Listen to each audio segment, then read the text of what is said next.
Hi, this is Thomas with Believe in the Run. This is Robbie with Believe in the Run. And this is Megan with Believe in the Run. And you're listening to The Drop, our weekly podcast about all things running and some nonsense to start it off with. And we get into guests at the end. So get ready for that. Let's go. Yeah. This week we are coming to you live from Baltimore, as always. Robbie had a brain fart there. Where are we, Robbie? Yeah, I don't know where we're at Robbie's not doing long mileage now. He's got to have that long mileage brain. Yeah. Well, I thought the podcast was yesterday when I came in. I was like, why? What are we doing? Not doing a podcast. I thought yesterday was Wednesday too, so I get it. I don't know what that is about. Are you watching the Wednesday Addams show on Netflix? Maybe that's why. No, what's that? Oh. Are you into that? No, I thought about checking it out. I tried to watch it because I was hearing some buzz. Yeah. Is it more like for teenagers? I would say it's. I may have aged out on this one. What's the premise? I mean, it's, the Addams family, Wednesday Addams. She goes to a school for freaks, I guess, and then proceeds to burn the world down, I think. Okay. Just kind of like one of the gags Classic. that I didn't really buy into is when they're at a public school, her brother's getting picked on by the jocks. And the jocks play water polo. And so she drops a bunch of piranhas into the pool. That's not how piranhas work. Yeah, they don't like, there's a polo player, let me eat him. And chlorine would kill those fuckers so fast. At least I know at the Baltimore Aquarium, you could kind of walk past in the jungle part. The piranhas. Yeah. I want to see him feed something. You kind of want to. Have you ever thought about putting your hand in there just to see? I think they would swim away from your hand. That's what I want to know, though. Unless they feed them by hand. How bad? One of you should try it now. How bad could they really chew up your hand in that matter of time? I don't think. I think the problem is they swarm. Oh, that's the thing? Yeah, like one piranha doesn't take down a cow. What happens is the cow's trying to cross a river and 300 piranha start taking chunks out of it. Like a bee Yeah, swarm, like a hive. Underwater bees, aqua bees. Yeah, like you could outrun piranhas. But not outswim them. Right. That's why I don't swim with them. Need gills for that. Yeah. But what about... sorry, there was one other thing about the piranha. Chlorine. Chlorine, yeah. That would mess things up. Yeah. So and it was like a bag of 3. That's what I was going to say. Do you remember at the mall when you could go there and like the pet store would have tanks outside that you could drop a quarter in? You're saying, do you remember when we were out in the woodlands? Yeah. A couple of years ago, they still have like the puppies in the glass and the aquariums. Yeah. Like you go to a pet store. But what are you talking about? Put a quarter in something? Oh, you put a quarter in the machine and would drop a cricket in and the piranhas would eat it. Oh, I don't know about that. I've never seen that really? in my life. Yeah. At the mall by my house, they had that. This is in Pennsylvania? Yeah. Okay. That's a good scam though, because 1, you're getting your piranhas fed, and 2, I mean, how much does a cricket cost? Yeah, covering the cost of the crickets. Where's the cricket come from? Probably 20 crickets. They live in like a little cage or whatever, I guess, above the aquarium, and it's literally like a vending machine, like with the old toy vending machine. So like just a little like a ball? just like falls out? Yeah, it just falls out of the top. Are they dead? No, they're alive. So that's the whole thing. What if it jumps away? No, it's in a glass, like it's like a wall full of aquariums, and then they're all, kind of in the enclosed. You're telling me you never put a quarter in and then it doesn't fall through? No, it falls through into the water and the piranha goes and gets it. See, I think it would be more exciting and like you get the 50-50 chance if you drop prey into the cage and it has a way to escape. Yeah, I like that. Give it a chance. Yeah. So like you drop a mouse into a snake thing, if the snake's like all slow, mouse gets out. Yeah. You don't want to watch that. What do you think the Discovery Channel is? That is all it is. Oh, it's awful.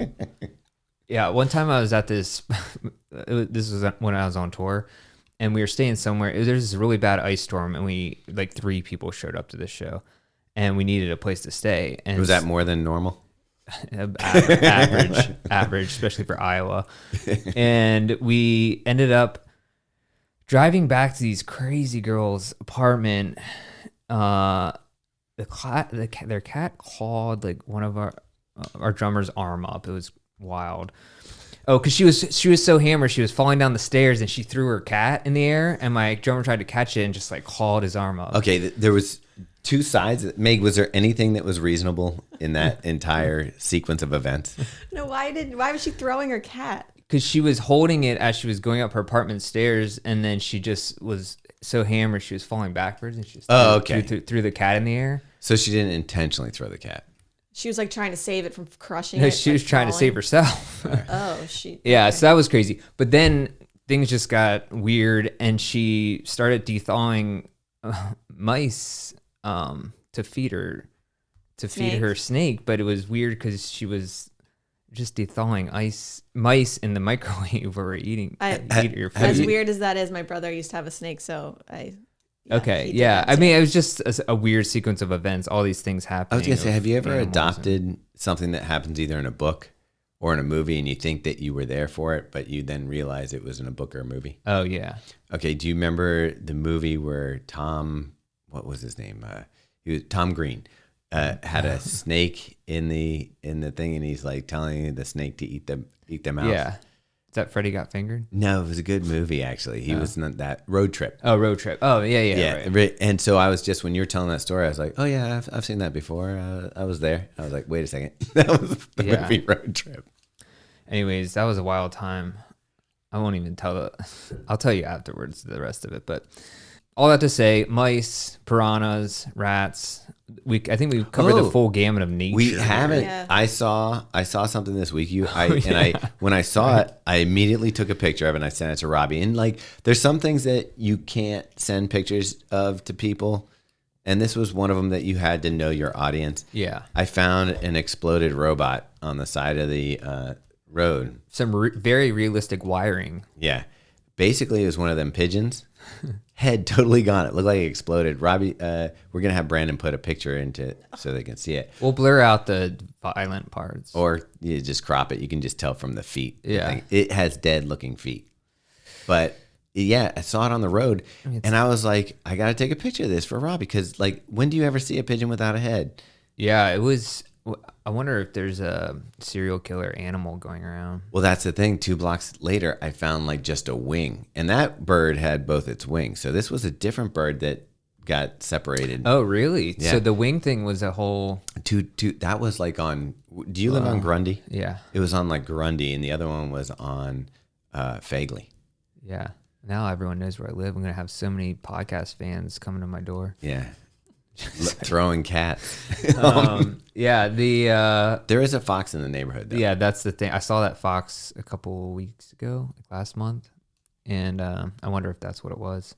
Yeah, I was blown away. Like, there was a hawk attack in front of my house. How do we know that it was a hawk attack? Well, my neighbor saw it, of this bird, because there was feathers everywhere, and she said she saw the hawk attack the other bird. Do you call that a birder? I like that. That's a quality bird murder. I like that. Is that, what do you call that? Is that a pun, or is that? I don't know. Yeah, I like it. I guess so. But wow, I've never seen Meg so zoned out as I just saw her right now. Dude, you guys are talking about murdering animals. This is we're not talking about. No, we're talking about the animal kingdom. Yeah. Okay. This is Follow Nature is Metal on Instagram for more of your. Yeah. You follow that page? No, I don't follow that one, but I like. There's a guy that does like stories on Instagram about like how cruel. Oh, is that the real Tarzan guy? I don't think that's that's another one. Yeah. Anyways, Robbie's got. If you want a list of who to follow on brutal nature, Robbie's got your list for you. Yeah. Anyways, we're back and we're talking about running now. How long was that? Oh, that was like an 8. Oh no, we started recording early, so it was like a 6-minute tangent to start. That sounds about right. I'm sure we'll get back into it. Probably going to be one of our most listened to podcasts. There we go. Anyways, running wise, Robbie, what's going on? You're killing it. Let's just talk about this, because like I think we're used to Megan just racking up miles and running the miles, and you know, you've been sporadic in the past. Now, yeah. Now you're under tutelage of Coach Castor. Yeah, Andrew Castor. Is it Castor or Castor? We talk about this every week. Castor. Castor. Can't you just ask him? Don't you talk to him? No, I'm gonna leave it a mystery. He's all shy. Hey, can you talk about a little bit? Because in the beginning, I think you were worried that you weren't getting enough mileage, and then worried about that. What happened this week? Sounds like you're getting. No, I'm worried that the mileage I wasn't getting is gonna catch up to me. Yeah. So tell us about your week of training. So this week is week 4 of Tokyo Marathon training. Dun, dun, dun, dun. And last week was pretty legit as far as my running goes. I had like a speed workout. Then on the weekend, I had 10 miles, which, by the way, Meg paced me for 6 of them, which was cool. That was fun. Yeah. And then I had like another 10-mile workout the next day. And I was like, oh, cool. I'll get a rest day on Monday. This is good because I feel like I'm going to die. And then he sends me every week, and I get a text, and it's 6 miles on Monday, 16 miles on Tuesday. What? Who's throwing out 16-mile long runs on a weekday? People who don't have jobs. Yeah, I was like, dude, I can't nap in the afternoon, right? So I got some of those stickers that look like eyes, and I put them on. It was funny because I was talking to you for like a half an hour yesterday, and you just kept slow nodding. You just thought I wasn't paying attention to you. Yeah. I just thought, well, okay, I guess we won't do that. Did you actually catch me slow nodding off yesterday? No. Because I was in the morning. I love that. I mean, it's just like, I can't help it. Not used to 16-mile long runs. I mean, that's in general. What was strange to me is like, so your Saturday run was only 10 miles. So when Meg told me you only were doing 10 miles, I was like, that doesn't seem like a lot. And she goes, well, he has 10 miles on Sunday too. And I was like, oh, that's interesting way. So like, it's interesting your training because it's different than what I've done in the past. Yeah, exactly. Like I think most of us do the long run on the weekend, ramp it up 2 miles a week, whatever, and then speed work on it during the weekday. But this is definitely, I like it because it's different. And then today you got off. Yeah, so today was off. How do you feel? Is it possible to get hungover off of non-alcoholic beers? No, but that is the weirdest thing because I told Megan when we were doing the sober thing, I would wake up some mornings feeling as bad as I would if I was getting up after a night of drinking. So I did have 2 NA IPAs last night, and I felt like I was kind of hungover today. I mean, I slept like a rock last night. I didn't wake up once, which is very rare.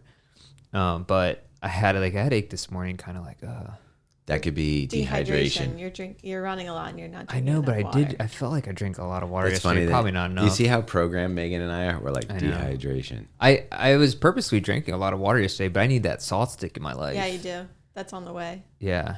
Get that NaCl. Apparently, we also have some got you. Cherubundi coming too. Ooh, that's the good stuff. I mean, yeah. And then we got some bagels from a friend, and we did those this morning. You had one. I had one. Yeah, I just ate. We just ate one of those raw yesterday for lunch. I mean, if someone delivers bagels, you got to eat them. Yeah, I mean, I need to carb up, right? Yeah, right, no, Megan. I'm not willing to eat a bagel that's not toasted. Anyway, the Jewish community would like to speak with you. How are you? How are you feeling though? Other than that, like body, and all that kind of stuff. I actually feel pretty good. Yeah, and I think one of my favorite parts of ramping up mileage is like when a 8-mile, 10-mile run starts to feel short. You're just not really that tired afterwards. You're just kind of like, this is cool. And so I'm a little shocked, fingers crossed, how good I feel. So that's kind of what I love about grit though. Like when I do grit, like when we were doing the summer grit and I'm doing 10 miles a day, a 6-mile run is like why even get your clothes on? But now I'm back to those like shorter runs are long. Yeah, that is the worst. But I do feel like it's coming together, I think, in the next 8 weeks. So here's my thing is that I'm like really torn on what I'm aiming for the marathon. Because I think if training goes very well, that I could have a outside chance, like perfect day outside chance of getting a BQ. But that's the thing. Isn't your coach getting you? Isn't he have sort of like he is? But your paces it's should for be aimed a 3. at that. It's for I think like a 3:15 to 3:20. So. And what do you need for BQ? 3:10. So it'd be like a good day. I think you need to not worry about that right now and just concentrate. That's on what it. I'm doing. Yeah. And what'll happen is like you have 8 weeks. So if you continue to be healthy and strong, you talk to your coach and just communicate that. Yeah. And exactly. But Meg is right. The second that you start putting the time on it, is when you start doing weird shit. And then you lose the joy of your training because you're going to be like, well, this isn't as I didn't fast hit as... that pace. Oh, no, I'm not actually. I don't have that mindset. Okay. But I'm just wondering, and it's ever since we thought we found out that we could possibly get Boston bibs, that I would, like, I would go... I wouldn't really have it in my mind except for that, you know? I mean, you always have to kind of have it in the back of your mind. Like I haven't even been able to really train yet. And I'm like, yeah, I want the sub 325. Yeah. What's weird is that on my slow days or on my recovery days, I feel like running, I only have one speed. Mm-hmm. Like it feels like anything faster than that is hard. But then if I'm running with you, I can hit 7-minute miles. Like I'll give you even weirder. Like sometimes when you're doing a long run, like and you have to hit paces, and you start off and you're doing your easy paces, the warm up paces. Yeah. I'm like, I don't know how I'm gonna hit my paces. Say I feel like this is hard. Right. And then somehow like it just clicks over when you hit that 3 mile mark or whatever, and you're just like, okay, I can do this. I know, it's so weird. Yeah, it's all in your brain. It is. So speaking of the most consistent runner, Megan, what's your training looking like right now? Because like we're getting ready to do Houston. Taper. You're full on taper. We're doing Houston on Saturday. Don't look up the weather. Is that what you're doing? Yeah. Don't tell me. Are we running? It's a weather check-in. We're running Sunday or Saturday. We're running. Well, we're doing a shakeout on Saturday. We're racing on Sunday. All right, that's right. Robbie, do not tell me. I don't want to know. Oh, you really don't want to know? You can tell me though. No, I want to know. Tell you. I would like to know. No, I won't say it. Okay, so you're running the full marathon. It's a beautiful course. Very, it's supposed to be flattish. Yeah. Robbie's fast. You've run it before. Robbie, was your first marathon, right? Yeah. First marathon was Houston. And so you weren't gunning for like, let me OTQ. You were just running like normal. It was like 80 degrees when Robbie ran it. Yeah, was it really? It was like 67 at the start. Yeah, mid to high 70s at the end. Ugh. So it was cloudy that day, which was a little bit better, but like 100% humidity. Do you remember hills? No, I only remember there were some dips underneath bridges, like underpass type stuff, but nothing like legitimate hills. All right. You definitely know, even like New York City on Fifth Avenue or whatever, like nothing like that. Cool. So this is, and it's a pretty, like, as far as crowds go, pretty good. There's some dead zones. It looked empty. Yeah, I was going to say from coverage. So when I did that 22 miles on the treadmill, we watched the Houston Marathon, and I mean, I don't think I saw any spectators except for like a few pockets. So I was not expecting. Was that a COVID thing? No, I don't think so. Texas didn't even really do COVID. Right, talking about. That didn't exist in Texas. The field is insane though. The half field. Yeah. We talked about that. Yeah. So Meg, what's your body doing and stuff? And I know your Achilles was getting on you. The taper is definitely helping with the Achilles. I think all of my insane wrapping, also the recovery tools we have. It feels almost 100% now. So I feel like by the time Sunday rolls around with more of this taper, they'll be good to go. You might have to start a Achilles fetish site with your wrapping thing. I tell you, she still gets. I'm still getting people in my DMs saying, "Hey, can you remind me of that link or what you're using or how?" And I'm like, "Does everyone have Achilles problems?" How many people are asking to send pics?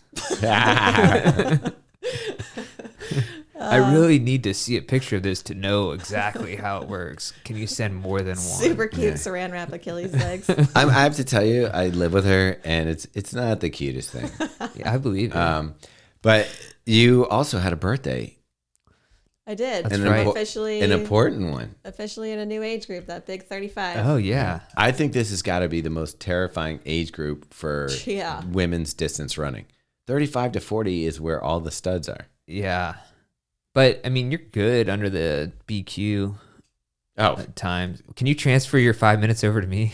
No, she's like an hour under BQ. Yeah, I know. It's like crazy. I get more time, but I don't really need that. Yeah, Robbie and I will split your extra time. Give us an extra 2.5 each. Yeah, but so I'm excited for Houston. We're going to do a fun shakeout run with the Tracksmith. and a bunch of our friends. Kafuzi, Ben Johnson, and Megan Featherston. The usual sus. Yeah. I know it's kind of fun. Like now, like when we go plays, I'm like I get to see our homies. Yeah. And it's like people that you don't get to see. You know, like it's not like I can be like, hey, come out for a run Saturday. What's also exciting is normally I find strangers out on the field to run with and like make them my best friends for 2 hours. But I have a couple friends who are racing right around my pace. So I've got built-in support crew, which is fun. What is man, your that's pace great. for this marathon? TBD, but the Moonshot A goal is sub 245. Okay. Isn't that cool, Robbie? Yeah. You just Can you imagine that? No, Yeah, no. not really. Like that's my 5K. Yeah. Yeah. Whenever I'm running that, I'm like, oh wow, this is what somebody's doing for 10 times as long. I will tell you what I do use it for though. Like when I'm doing my speed work, and I know that my speed work, like even for like 800s or something, is like Megan's marathon pace. I'm like, okay, stop being a baby, stop being a little bitch. My wife can run this for 26 miles. Yeah. That's yeah, I mean, you might have to pace Thomas here soon. Wait, so Thomas, you're back, right? Yeah. Back. I'm doing finger quotes in the air if you're listening. But so this has been a little bit of a trip because I was, like I said, I was having great training and I was going to run the Houston full. And by the way, they got such a good scam because I had to drop out of the full. Yeah, let's talk about that. And to drop down to the half, which I wasn't even sure I was going to be able to run, was a $45 transfer fee. And I think it was like $185 or $175 for the full. So I'm over $200. That's the only reason I'm like, I kind of want to run it just. And you can't defer, right? I think I'm too late to defer. Oh, man. They probably charged me another $45 to They defer. definitely would. I'd be like $300 in on this entry. So it has been a long road. I was like having success and then step back and like it was like kind of not a straight line to recovery. Mm-hmm. And then I got hit with a sinus infection last week, which I don't know if you guys noticed. I wasn't here for a couple days. Oh, I had no idea. Yeah. Hit with a sinus infection, which totally laid me out. So there was at least 1.5 to 2 days where I didn't even do like cross training or anything. I was just like out. Yeah. But this week, I've been working with Ben and we've been talking. I use the lever, by the way. We should talk about the lever because for both of us, that has been key in training lately. For me, it's been huge. So when I had setbacks, I would get on the lever, take levers, like we've talked about it before, but it helps take weight off you for while you're on the treadmill, kind of like an alter G. So when I would have a step back, I would step back the mileage. I'd use the lever and kind of get used to it. But this week, I was talking to Ben and I was like, well, this is the last chance. I'm like, I didn't even think I'd be able to run Houston. And he's like, well, let's just see, go out for 6 miles or something on Monday. And I've been keeping up on the bike and stuff like that. So I have some fitness. Yeah. So I went out and I could feel the hip, but it was a good run. Yeah. And I got home and I wasn't limping yesterday afterwards. So he's like, let's try one more road run and see how it goes. So today I went out for 5 miles. And again, I wasn't fast, but I felt good. And I came back and no limping. Right now I feel pretty good. So it's really going to come down to I'm going to do the shakeout run. And if I feel good after the shakeout run, I'll do it with a caveat that if anything starts to hurt or if it looks like it's, I'll do a big setback for training for Tokyo, then I have to just step off the course. Yeah. Look, I mean, that's pretty awesome though. It's kind of exciting, this timing. It's like high drama for me. You gotta balance out Robbie's consistency. Yeah, I don't want you getting too good though, because then I'm gonna end up rolling my ankle. Robbie feels like we're on a yin and yang. I You do guys feel are. like it. I get well. Stay healthy, Robbie, because I'm coming. No, it'll be cool. Yeah, I think we can both achieve stuff at the same time. I mean, we've run Falmouth. We're both up for that. Yeah. No, we'll Tokyo will be awesome. It'll be a good time. Aside from not finding any trash anywhere, I'm a little not looking forward to that. I wonder if it's going to be too sterile for you. Like if you'll get sick because there's not there's not that stuff floating Not around. enough germs for me to pick up on. It's almost like if you were in an alien horror movie. Yeah. You know how can we stop the alien? It turns out just having a clean city will destroy Robbie. I didn't even think about that. That's a little frightening for my race day performance. Yeah. Do you know Mara's already there? I think she's running Tokyo. Oh, nice. Yeah. Oh, you know what? Somebody DM'd me on Instagram and said, no worries on the NA beer part. Tokyo has plenty of options that are quite delicious. It's like pre-race. Remember I was talking about that? Yeah. So so pre-race you want to... It's his like tradition. Yeah, it's like my tradition to have like no. 2 beers the night before. So I need a substitute for that. Yeah. What about, are you going to have, like, we're going to be there. Are you going to have sake and I don't stuff know. the day after? I'm still on the fence about it. Haven't really decided yet. I mean, you've proven that you have the ability to be sober.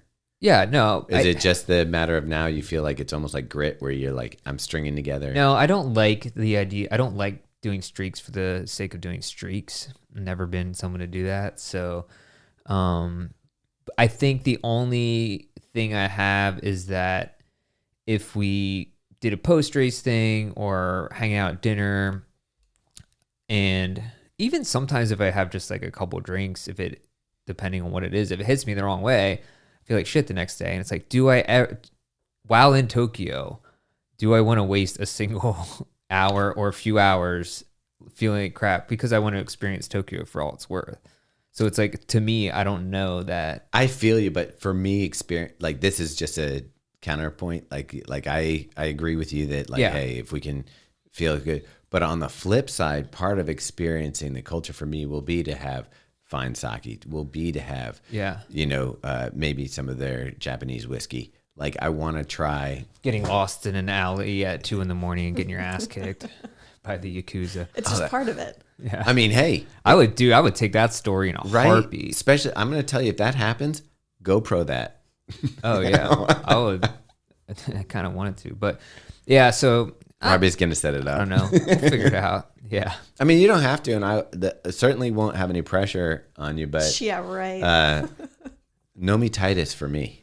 Nomititis? Is that like I want to drink my face off in Japanese? No, it just means I want to drink. Yeah. Nomititis. You're going to be Nomi Tako Aramasen. How's your Japanese going? Apparently okay. Yeah, it's coming along. Do you do it every day? I do. But here's the thing that's annoying to me is they're really getting heavy into the what time is it? And I don't care. Like, I don't want to be walking around to people being like, Doko desu ka? Or, Can you just skip that chapter? But what they do is conversational, so they pull it in. And so now finally got past the time, and now we're talking about yen all the time. How much does this cost? How much does this cost? What is 3,000 yen? I'm like, here's the thing. I probably shouldn't say this because they're going to sucker us. But when I get there, I'm just going to hand a credit card for stuff I want. And if they could ring it, like, how am I going to know if it's, what's 20,000 yen? Do you think I feel like they're ethically moral? Well, it's not like whenever you go to Central America and dude, I remember one time when I was in Honduras, like an island off Honduras, and I wanted a massage on the beach, and it was nice because it was like $15 or whatever. But somebody, I think she told me that when the tourists come in, they basically charge like $100. It was like 5 times more. I mean, that's opportunity. It's did you supply and pay demand. for it? Yeah, I mean, they charge. I think we talked. I was like, I'm not paying that. I was with whatever the original was, and it was like $15 for so. But honestly, I think she was. Did she trying to make it hurt, like, for real on purpose? Just because she was like needing my like really too hard. I think you mean? a little too hard. So it wasn't a Pretty Woman situation? I think there was some payback stuff going on there. Were you sore the next day? I can't remember actually, but it was kind of cool to do that. What year was this? It's like eight years ago. Okay. Yeah, it was on Roatan. It's like an island off of the coast. It's really nice. So you were married at the time? Yeah. Okay. Oh yeah. It wasn't anything weird. It was just there's a table on the beach. There's people all around. It's not like take your clothes off. Or do you? Thomas trying to make it weird. Is this a nude beach? I cover myself with a conch shell. There you go. Not sure So where do we go from there? What we're doing is we're saying that running is finally humming along for all of us. I'm hopeful. I'm excited at the prospect. It's kind of funny how, again, your brain changes. Like, you're doing well in your training, so all of a sudden your goal is like, hey, could I go for a faster time? Typically, I'm all freaked out. You know how I am before races because I'm concentrating on a pace or a goal and that. And going into Houston with the idea that I could possibly just, like, even if I just ran it and finished and healthy, that would be like amazing for me, because then it would mean, you know, okay, if I come out of that and I can run 13 miles and not have a hip issue, that means I can go on and continue training for Tokyo. So I am like, this is so exciting for me. And Megan, your goal is audacious. And so it's like, this is what I love about running. You can have like such a wide variety of what's going to make you happy. Emotions. Yeah. Meg, if just saying, if Houston is not the perfect day, are you going to re-up for Tokyo to make it an A race? No, I'll focus on Boston. Oh, okay.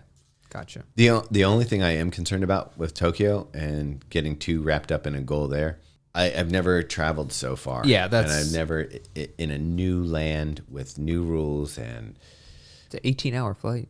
But by the way, speaking of, we should talk about grit since we're 2 weeks, or by the time this podcast comes out, about 2 weeks in. The leader in grit, Pat Blair, who I think we talk about every time, but it's still ridiculous. I mean, here's what I love. He's local. Yeah. We know him. He comes to the parties when we throw parties. He does all this stuff. Mm-hmm. So, yeah. Are you looking up the mileage, man? Yeah. Okay. Yeah. He's just a robot. Speaking of, we need to check him for wiring. Well, sometimes you have people who can run long distance, but they're not that fast. Right. And then you have people that are fast, but can't seem to put days and days together. He does both. And I think the first week he ran 173 miles. What's his can we have his average pace too? It's a 12-minute mile. But he's on trail. Oh, he's also part of that is 2 miles a day he runs with his kids. So right now he's at 237 miles. I was gonna say some of his runs are like 20 miles at 7-something flat. Well, or like 8.5 on trails, which is ridiculous. Yeah. Yeah. So 173 miles first week. I looked at his time, just accumulate time. It was 34 hours for the first week. That's like a full-time a day job. and a half of your life, like in a week.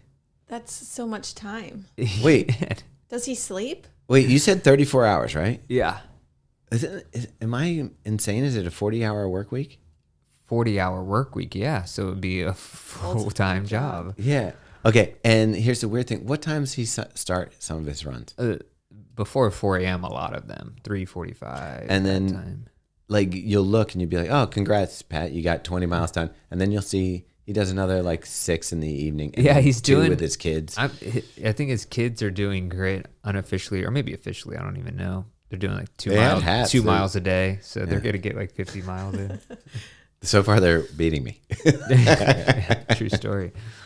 Anyways, I do love seeing grit and seeing people, and people are stoked about the swag that they got. Yeah. Which they should be, because it's pretty rad. Big shout out to Asics on that, because, they're a sponsor of the event, and they threw out these pullovers for us to pass along to the participants.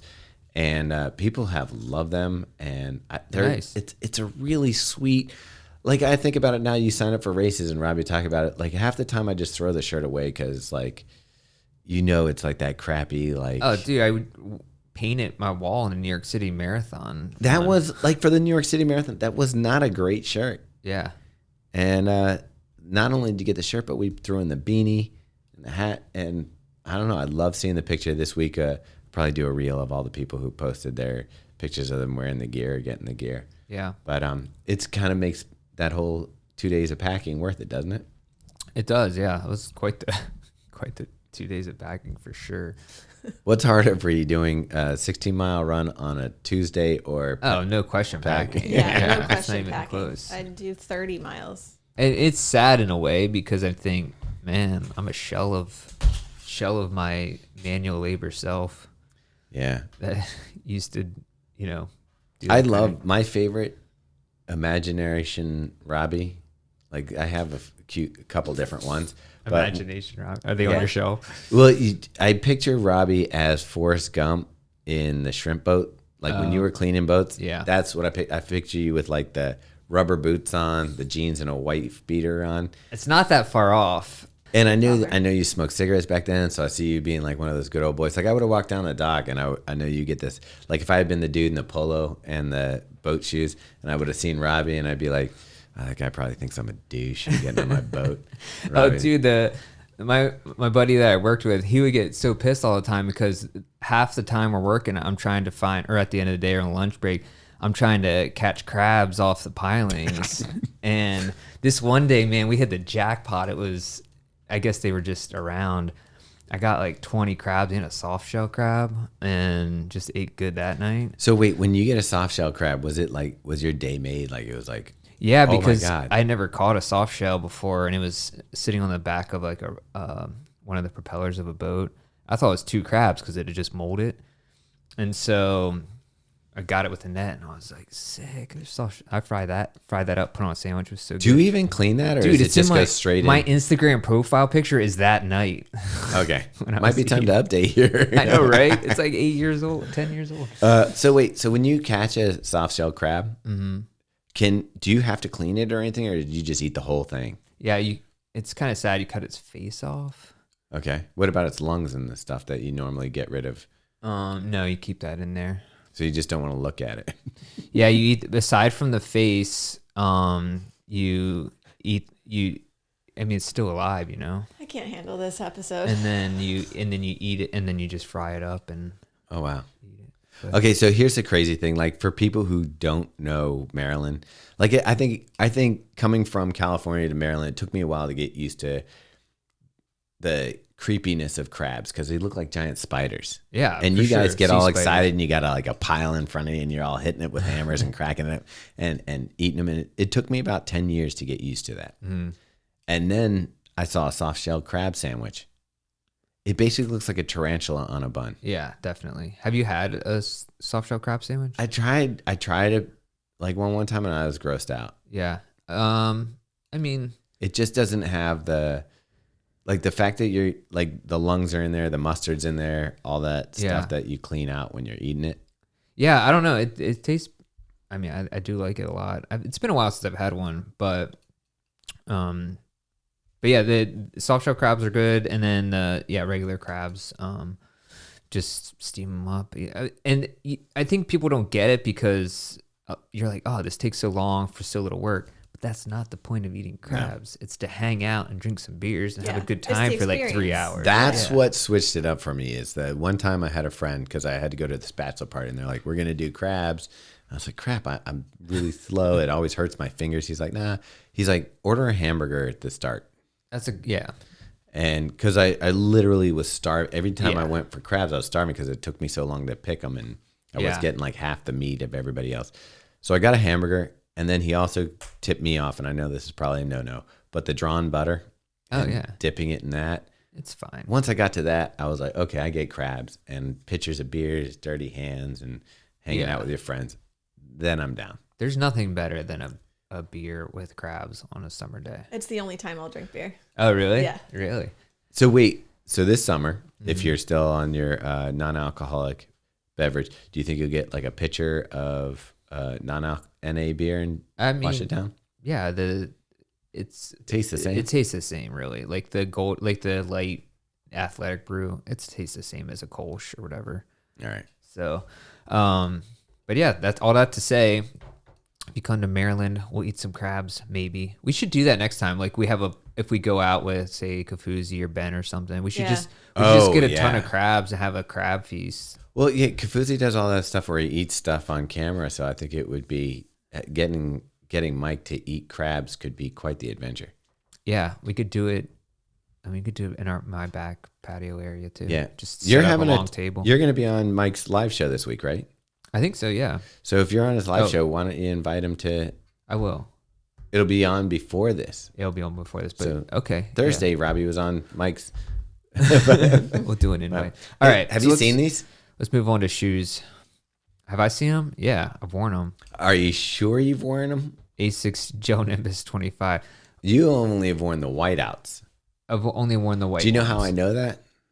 Because these aren't worn. These aren't worn, but they're not even the same size. So Brandon's been running around in half of The a. fact that he didn't notice is incredible. He's been running around in one of my shoes and one of his shoes, which are an 8.5 and a 7.5. Which is Amazing. bonkers that you wouldn't. How do you not I'd be notice like, that? damn, it's really tight on my left foot. I don't know, man. Yeah. But I have 62 miles in my white pair of Nimbus. And you were a little bit not blown away at first by this shoe. Yeah, I would say I'm still not blown away. I like it more than I did at first, but that's just my personal opinion. Meanwhile, Feel free, Megan, to flip chime the. in. Yeah, I was gonna say flip the coin. Who's in love with this shoe? Yeah, I mean, this is a kind of shoe that I love, though. Like Robbie's saying, he prefers a firmer ride. I love a soft ride, especially when you're talking about recovery runs, an easy day, and a ton of stack. So, I mean, it checks all those boxes. Almost 42 millimeters of stack height. Yeah. And 33 in the forefoot. So like a ton of foam underfoot. And we'll mention it one more time because we haven't said it every time we talk about the shoe. You help wear test this shoe.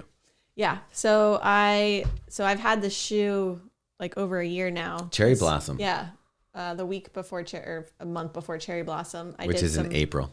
Some wear testing for them last year. And I had an iteration that was a couple versions before this final one, but it feels very, very similar.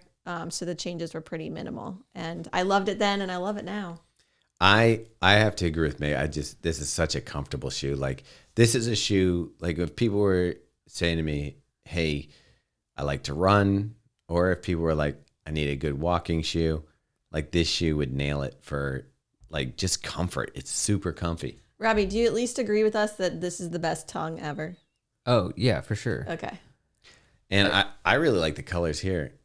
Like this, I've been watching people, I did my research to dye the shoes. I've been watching people do a coffee dye where they take like an all white shoe and they dip it in like coffee grinds and let it soak there for like hours. Uh-huh. And then they pull it out. And basically this is the look you get. Yeah, that is coffee-ish. Yeah. And then this is pistachio. Pistachio. Is that? Oh, yeah, it is pistachio. Yeah. So okay, it's I'm not sure, and we talked about this in the review. So I just feel like it's maybe not Nimbus-y. Is it a max cushion shoe or is it a daily? Like, what is it? Well, Nimbus was supposed to be max cushion, but I think in the early days it just didn't have the materials to do it. Was Nimbus always their max cushion shoe? It was their most cushion daily trainer. Oh. That the gel used to be the thing. Yeah. Which I guess there's still a little bit of gel in this. Yeah, but we There didn't is. mention that. You can't see it, which is key. Pure gel. Pure Yeah. gel. And it's only in the heel now, not in the Yeah. forefoot. I want impure gel. Give Nasty me the gel. dirty sheet. Are we swearing? I can't Yeah, remember. at Tom's the already top of dropped the that hour, F-bomb. I was Yeah. like, "F that." Anyway, I don't think you can beat this for comfort. All the way down from the padded collar here, like it just. Oh, it's definitely the the upper. most comfortable upper whole package thing Yeah. for sure.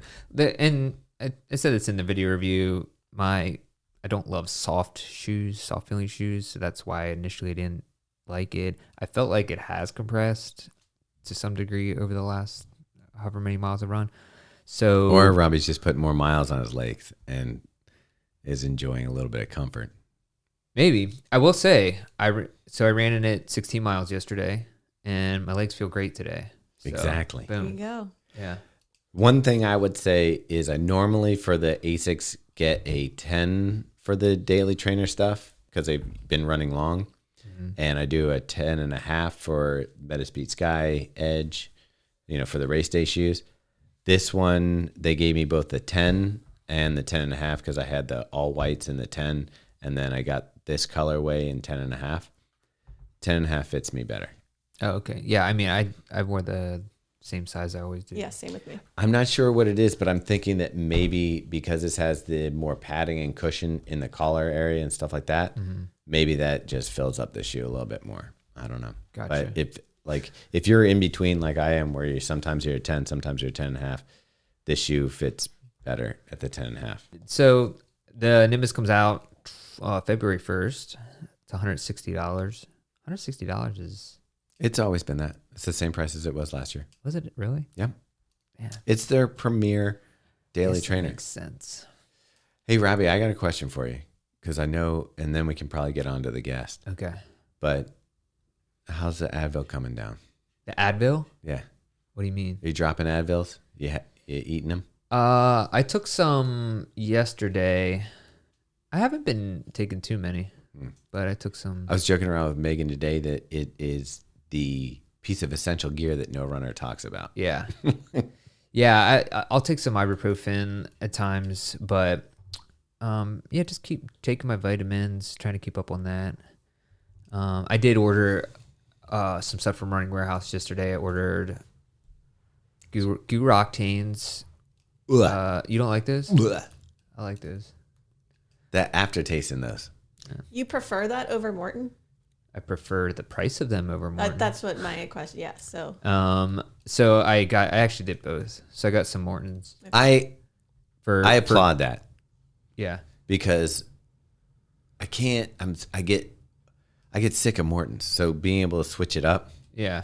I think is very smart. Yeah, I've used Roctane for pretty much everything in the past. I get the Huma. I want to try. What's the one I want to try? That we keep saying. We'll get Never that. Second. Yeah, Never Second. I want to try those. I don't even know what that is. Huh? But so I ordered some of those, and I ordered some Scratch. They don't have the hyperhydration on Running Warehouse. You can get it on Amazon. Oh, well, I didn't get it.